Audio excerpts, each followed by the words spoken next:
Hello and welcome to Stretford Paddock. My name is Joe, that is Stephen Howson, and today we are putting together your dream starting lineup for the start of the season for Manchester United. We're looking at new transfers, we're looking at potential academy players, we're looking at players already in the squad, whatever it takes to fill out a starting 11 that I think can be, or that you think can be challenging for European places next season. That's meant to be the target. You alright, Steve? How are you? Yeah, super. Yeah, you good? This is going to be good, this. I'm very excited. So on the screen you can see here, we've got 6 players already that I think we both kind of agree, all things, going well, will be starting that first game or those first run of games for United. But you got one now that don't even play for us officially. True. That's true. Brandon Mbeumo isn't yet a Manchester United player, but all indications are that is going to happen. If it does happen, those 6... He probably starts if he signs. Yeah, of course he does. And the rest of them, I think, are a lock, assuming they're all fit. The other positions we've seen in the centre-back situation. That's a bit different because that's who's fit. Who do you think is best in that position? Who should we play? The goalkeeper, midfield, and the striker in particular. It's, are we bringing new players in? And if so, who should we get? So let's start from the back and move our way forward. I think is the best way to do it. Goalkeeper. Thoughts on Onana, first of all? I think he's not been anywhere near as bad as he's been painted out to be. Really? Yeah. Okay. I think his first season was better than he got credit for, and I think his second season was bad, but the people proclaiming it to be the utter disaster are missing the point. Has he got mistakes in him? Yeah, he has. Simple. Those mistakes, he still exceeded his expected goals against in the league, especially. Like by a lot, by about 8 or 9 goals, which meant that he was saving a significant number more than he was meant to be saving. He did cost us, first season, cost us in the Champions League, no two ways around it. Second season, there were some big clangers. What confuses me is people begging for Emi Martinez, whose stats-wise looks like a copy-pasta of Onana's. I think Emi Martinez trades off the fact that he's got this mad aura and extremely statistically improbable penalty-saving ability. And that seems to elevate the rest of his game, which is quite ordinary. I think he's very much about marketing and the reputation he has over his genuine ability. I certainly don't think there's enough to chin Onana off to bring Martinez in. Just on the Martinez front, a lot of that felt like it came from the World Cup, didn't it? Obviously, him winning the World Cup, the save in the last minute, all the celebration stuff where he was winding everyone up. He's done it at Villa, though. He has done. Yeah, he has had quite a lot of saves in that at Villa. Yeah, I feel like that's what took him to sort of like the world stage as a goalkeeper. Do you think it's worth? Because I think Onana is better with his feet than Martinez, from what I've seen. I don't know if the stats back up. I've not looked into it, but just from my understanding of both keepers, I think Onana is better with his feet. Do you think it's worth trading that off for someone that maybe is a bit better with, saving or a little bit more composed, or maybe just the back line trust them a bit more? I think he's better with claiming crosses. I think his command of his area is a little bit better. I think he's probably a little bit better when it comes to rushing out 1v1s. Yeah. Other than against Højlund in the last of the season. I mean, that was just bonkers, wasn't it? Yeah, they only needed a draw for Champions League as well. Got to know your players. Yeah. You should have, the best thing you could have done is allow him to shoot. Yeah. What frustrates with Onana is it was almost like trading standards needed to get involved, because what we were sold, what we saw, that Inter Milan final against City, you're like, oh my God, he's playing in the six. It's like Pirlo with gloves on. And then that guy didn't turn up, and he's never done that at United. There's not even in a pre-season friendly have we seen him commanding. Just being Michael Carrick. Number 6 quarterback, goalkeeper quarterbacking. It's just not happened, and you kind of like. You don't forget how to do that. Is it team orders? Is it Is it the target men that you're aiming for mean that it's a bit better? It's baffling. And what's interesting is the Stretford end especially, because it's where I sit, so I can't comment on what East Ham's doing, seem to really lose their rag with him, with how much he slowed it down last year. But he was only slow once Amorim came in with it, which tells me that that's orders. That's how we're trying to play. And like, if you looked at the way we moved it through the thirds last year, Amorim to Ten Hag, it was seconds slower. It was clearly more deliberate. It was clearly what he's asked them to do. Yeah. So I think a lot of his frustration's misplaced. I think a lot of it is, again, everything's marketing and PR and fucking spin and the way people paint stuff out. Martinez is a character or a bellend. Yeah. Yeah. Those two things very much are bedfellows, aren't they? Yeah. Are there better goalkeepers than Onana? Yeah. No two ways around it. Would I like Diogo Costa, maybe? Someone like that? Yeah, I think so. I think there's other good goalkeepers in the league. Whether they're gettable or not, I'm not sure. But I think Onana's far less of an issue. I think you could easily fill another 3 players into this. Yeah. Maybe 4 players into this, actually. Probably 4 players into this. And leave us with just the one position that needs fixing, which has been needed fixing for a long time. Number 9. Well, I mean, I do think that. So we're putting Onana in there, then, are we, for now? Or do you want? Is there another keeper that you think, realistically, if we sell the players we want to sell, we could get? We're only linked with Martinez that I've seen so far, and that doesn't excite me in the slightest. So we'll stick Onana in. I would do, and I also think we might need to. Okay. Unless like an offer comes out of the blue, maybe that's why we've worded out a couple just on the off chance. We've let it be known that we'll sell him, but we're also maybe not against keeping him one more year. Yeah, absolutely. So let's move up to the centre back position then, and we haven't really been linked with transfers massively. But this is one where we actually have options. We've seen Maguire play a lot of games last season. Martinez might start there, but he's not going to be fit for the start of the season, so we'll rule him out, even if you would have picked him. Then you've got Aiden Heaven, who's been excellent, I think, in pretty much every game he's played in. You've also got Mazraoui, played a lot of games at centre-back this season. I know Johnny Evans has gone and Lindelof have gone. So maybe there's a space for a new transfer in there. What do you make of that position? For me, it's Martinez's to lose. Yeah. You didn't mention Luke Shaw, who I think would... I think he represents a lot of things that need fixing at United. I would drag him out the back and give him the old yellow treatment, to be honest. But there's a very real chance that not only is he on the tour, but he probably starts the first Premier League game of the season and the 15th. Yeah.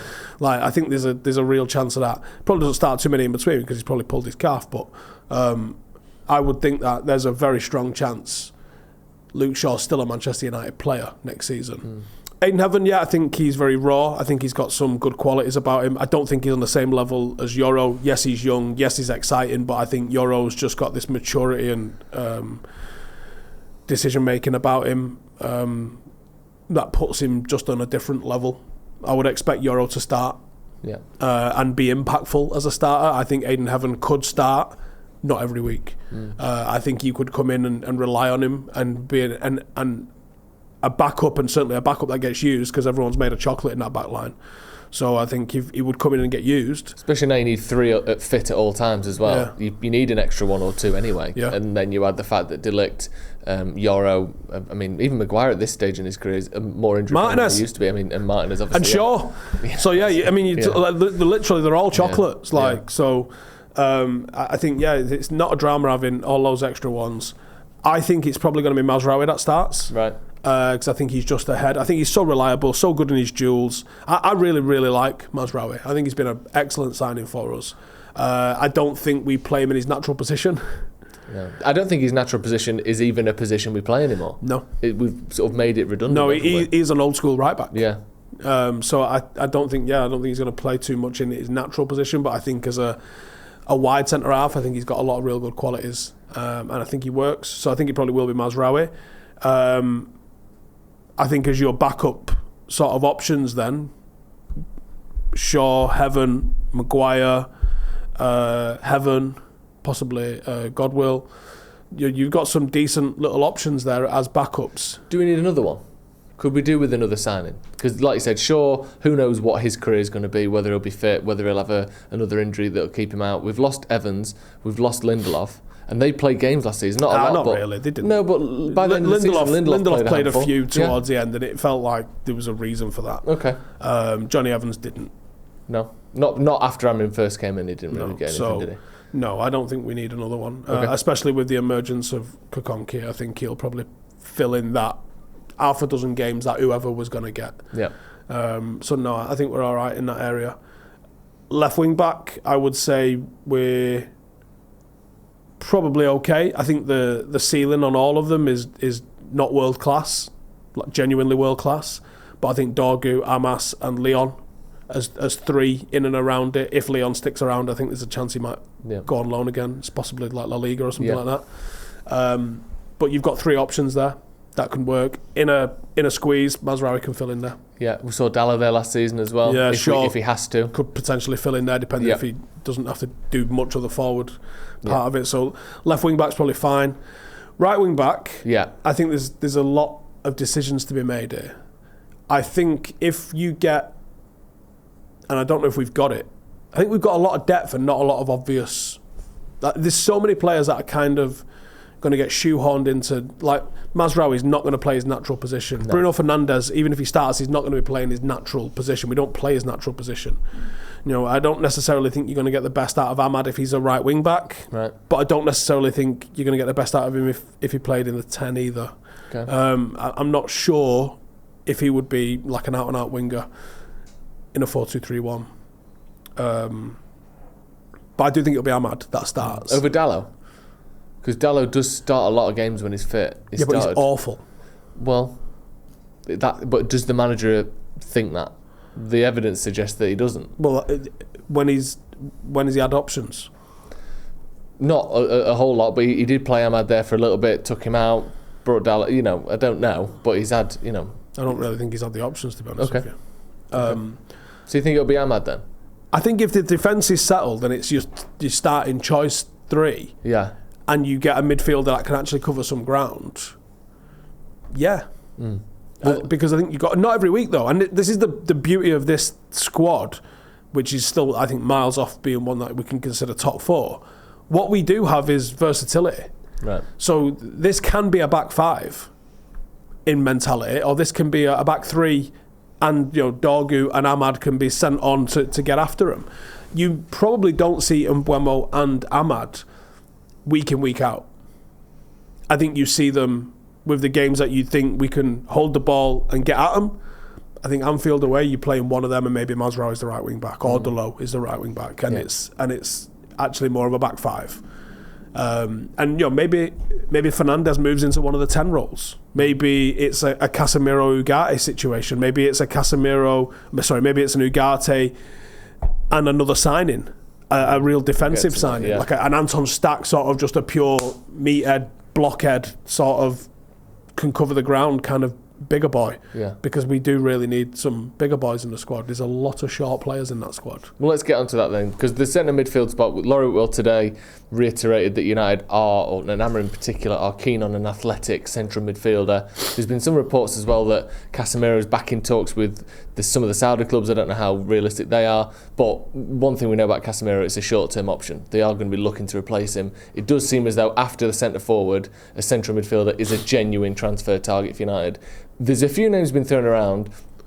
Onana from Villa seems to be one that is sort of persistent. It almost feels like it's fans wanting that to happen more than actual interest so far, but he seems to tick a lot of the boxes that United supposedly want to tick. You mentioned Stack there. Who would you like to sign in that position? What I did a scout report the other day on Javi Guerrero. Okay. Valencia 6'2", more of an 8 than a 6. Not perfect, but supposedly somewhere in the region of like 20 million euros. And this is the thing, like, I don't think United have got the 100 million, go and get the best in class number 8 in the world. I don't even necessarily know off the top of my head who that would be. But I think that you are going to be shopping, in the sections with the yellow stickers on a little bit. There's plenty out there that could do it. It's not a case of there's only one player that you could get that would do it. I think there's a far broader market than there is for number 9s. Okay. Talk to me about the profile that United need in there. I know we've sort of listed a few boy. Big boy. Just a big boy. Big boy. Okay. When someone walks, here's the situation. When he walks in, you go, fucking hell. Right. That's the criteria I'm looking for. Yeah. Okay. His height starts with a 6. Yeah. Right? Yeah. That's nice. That's a start, isn't it? Yeah. It's got to start with a 6. Yeah. And ideally like a 1 or a 2 or maybe a 3 behind it. Yeah. Right? Something like that. Yeah. Someone that can win a fucking header. Because actually Casemiro was so vital in that team for so many times, offensively and defensively last year, because he could win headers. You know, and you're seeing more and more teams are going to increasingly do that Arsenal thing of last year of being overly annoying on set plays. Yeah. That's only going to get worse. Set plays are going to become way more important, and you need big boys to deal with that. Also, if you've got supposedly Dorgu's, I've not met him, but supposedly he's 6 foot. He doesn't look 6 foot. And I know he wins stuff in the air. And I know Ahmad wins stuff in the air, but Ahmad needs a step to get to the fucking top of the fridge. Like, Bruno Fernandes is not physically imposing. Ugarte might, Bruno and Ugarte, they're like little Jack Russells. Yeah. They'll cover some ground and they'll yap around, but they're not going to fucking hospitalise you. And sometimes you need that. Sometimes you need someone that will just fucking murder you off the ball. And United do not have that. Cunha's a big lad. Yeah. Or bigger. Buemo's not. No, was he 5'7"? He uses his body well, he uses his sort of physicality, but he can't, pretend to be 6'4". Yeah, it's just not going to happen. So I think if you bring in a midfielder that's 6'2", and you do a similar 6'2", 6'3", number 9, that would be really beneficial for us going forward. Especially like if it is Martinez that comes into the team. Now Martinez, Fernandes, Ahmad and Buemo, Ugarte, you're getting smoked on set plays. Good job, Lenny. I mean, Lenny Euro's 6'3", I think. Yeah, he's tall. Yeah. But he weighs about 9.5 stone looking at him. Do you see the picture of him with Pogba and Mainu, I think it was? He's taller than Pogba.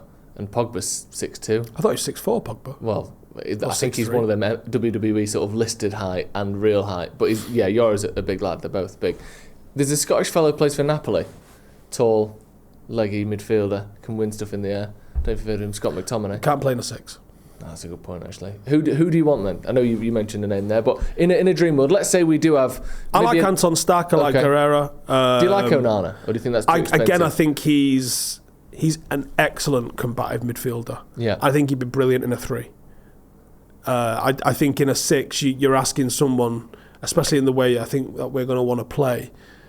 They're going to be part of the build-up. They have to be top drawer on the ball. They have to be able to receive it, turn, play it. McTominay can't do that. And I don't think Onana can do that, to be honest. I think he's a lot more of a box-to-box, smash him. Yeah. And if you add him and Ugarte, you haven't really got control in the middle. You might win the ball back quite well, but you haven't got control.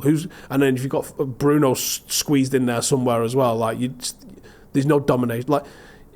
Can we get Rodri? I was going to say, in a dream world, is Rodri the guy that we want? He's the archetype of what you want. Yeah, okay.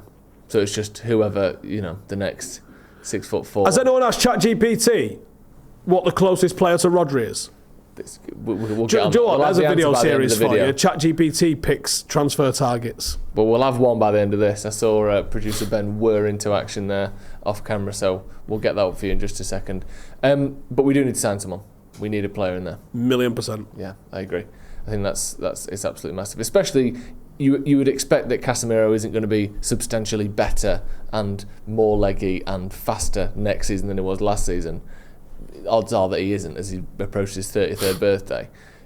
If he's not fit, like you said, you've got Fernandes and Ugarte who can do something and they can do something well, but you can't pretend, like I said, to be 6'3" if you're not.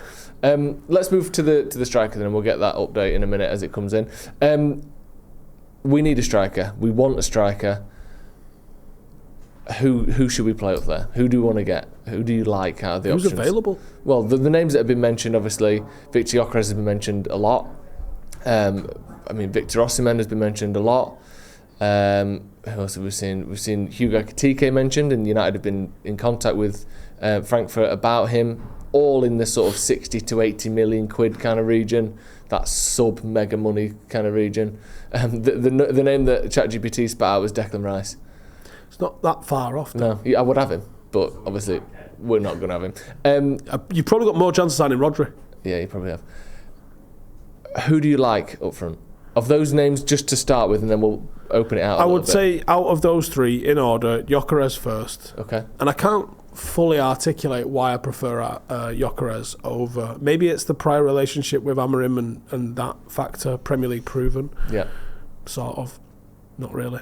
English League proven. Yeah, English. I like the Championship. I think it's a pretty good proving ground. Osimhen second, and then 50 foot of void before Etikite comes in. What do you like about Gyökeres? I know you said some of the things about his Premier League proven, but as a player, what probably do you like? Start on the fact he scored more fucking goals than our entire team last year. It's probably the first thing on the list. I'm gonna People are sort of overlooking that on this. It won't translate. Yeah, but he literally scored more than us as a club. Like, that is something. Can we start there? Yeah, that is. And then no further about. points, actually. Yeah. But obviously, let's say he drops off substantially. Let's say he goes from 53 goals last season to, I don't know, 23. If he was to get 23 all competitions, my dick's already out. Is he still worth 70 million quid? Yeah. Okay. Yeah. Unequivocally. Yeah. 1,000,000%. If he scored 17, I'd be pretty happy with that. Yeah. In the league. Yeah. Yeah, me too. It's mad, isn't it? I think Jay was saying, and we spoke about it before, but no one scored 20 league goals for United since Van Persie in 2013. That's mad. In a season, obviously. So, would you pay 70 million for that? Yeah. Cash? Yeah, I would. Yeah. Why do you think that deal isn't sort of happening? I know he wants to go to Arsenal, but there's also seems to be some reluctance. The wording was very interesting. His preference, he wants to rule Arsenal out first. Yeah. That wasn't, and believe me, if he does end up coming to United, I'll be clinging on to the exact phraseology that he used. Yeah. Because it isn't a good look. And it wasn't very well advised, I don't think, from him. And it was the total opposite of what everybody in a transfer window does, which is pin the tail on a donkey. Yeah. And commit. You don't do that. No. So that was weird. Especially when Arsenal are kind of like, well, we're going to sign Benjamin Sesko. Yeah. By the looks of things. They prefer him, wouldn't they, at least? Yeah. So it's a really bizarre situation where he's going, I want Arsenal, and they're going, cool story, nerd. We like him. It'd be very interesting if they don't get Benjamin Sesko and then they have to go back to Gyökeres, and he ends up not going to him. I don't know why he said that. Yeah. On one hand, I'm kind of glad that there's a player out there that's actually talking to the press with some honesty. On the other hand, I didn't like it because it doesn't feed what I want. Yeah, we want players who are desperate to play for us and only us. Yeah, it also suggests that United are not actively in the process of trying to buy him, which I think Andy Mitten alluded to about a week ago. Yeah. Which is frustrating because there's been a lot of noise about someone for him to be not being courted by us, the club not... I mean, again, I think Andy's extremely clued up. We know he is. And I think he chose his words carefully. They're not actively pursuing him. Yeah. That doesn't mean that we've not thought about it. That doesn't mean that they're not going to. That just meant when that question was asked, we weren't actively pursuing him. And there could be 52 reasons for that. Yeah. So, outside of those, the only one that we've got is Etikite, and which is it's an improvement on Højlund. Yeah. But is it £70 million improvement on Højlund? Massive gamble, I think, with him. I agree.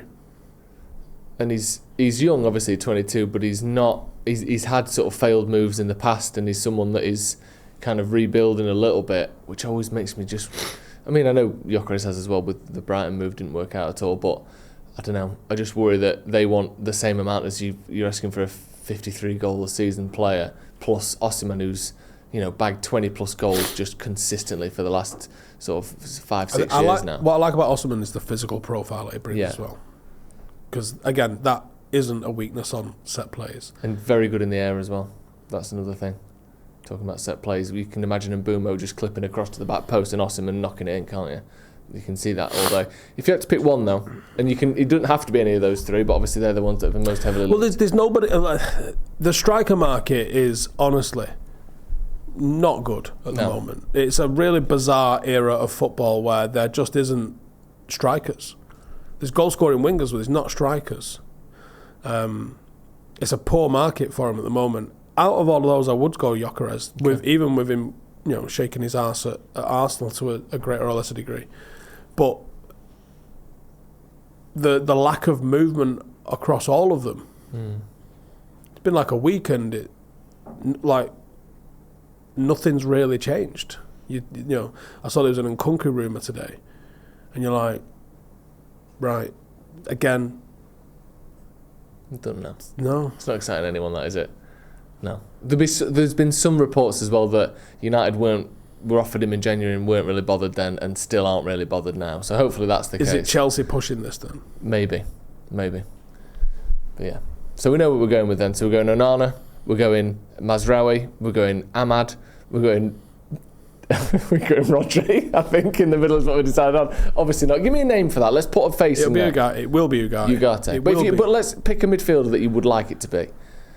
Because I do think... Go with Stack. Stack? Okay, Stack in there. And then we've got Victor Gyökeres up front. If that is United's lineup at the start of the season, and obviously all the rest remains the same, we get rid of the players we want to get rid of, where do you see United as sort of pushing for next season? Top 12. Top 12. I'd love that. It's an improvement, isn't it? Top 7. Yeah, European spots. I think top 7, yeah. I was going to say 6, but... No, fuck it, I will say 6. I will say top 6, because I actually think that Manchester United fans in particular, and other club fans, have never seen Manchester United only play one game a week. Yeah. It just hasn't happened. And I think that a lot of people will be surprised at the impact that just having one game a week has on adherence and uptake on what Amarim's looking for in terms of play style, and players' understanding of that play style, fitness. You know, I think we'll have a lot less injuries than we've previously had, which isn't hard.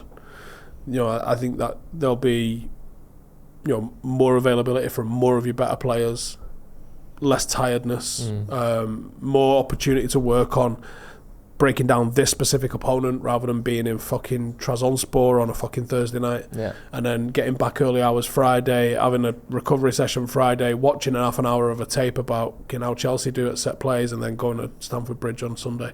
Like that was the ebb and flow of European competition for us for the last few years, and we weren't up to it. I think if you do get a number 9, and this is the caveat to it, if you get a number 9, you get a midfielder, and you don't get a right back and you don't get a goalkeeper, which I think are issues, but they're down the pecking order in terms of priority of the midfielder and the striker. Yeah. And I think if you get them, and it's the right them, I think top 6 is doable. Love it. Right, let us know your thoughts in the comments. Do you like this team? Do you think it's a gettable team? And where would it finish in the Premier League? Thank you, Stu, as always. Thank you for joining us at home. We'll see you in a bit.